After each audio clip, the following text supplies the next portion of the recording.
Assalamualaikum guys. Hari ni Pak Su nak tunjuk kat korang stesen KTMB Keluang. Nampak? Besar, megah, cantik. Nak tengok dalam?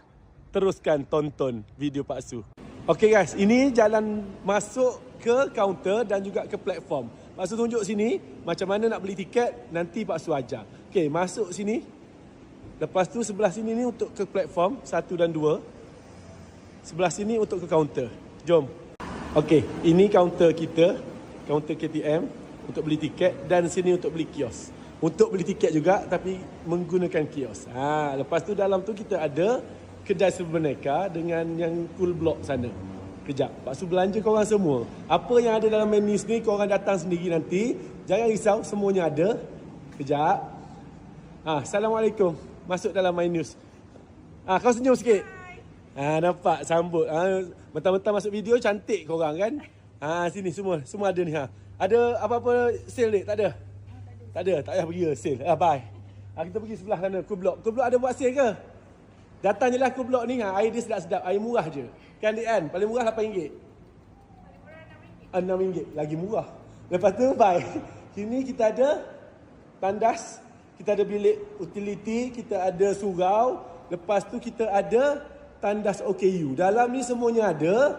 Senang je. Memang selesa. Tandas baru.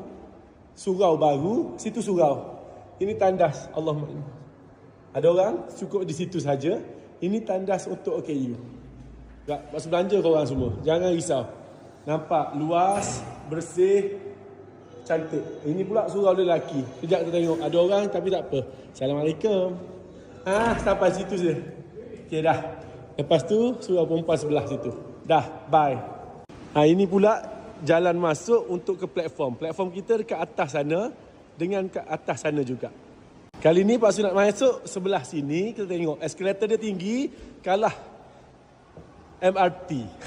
Tinggi dia. Okey, kita naik dulu, kejap lagi Pak Su tunjuk ke atas.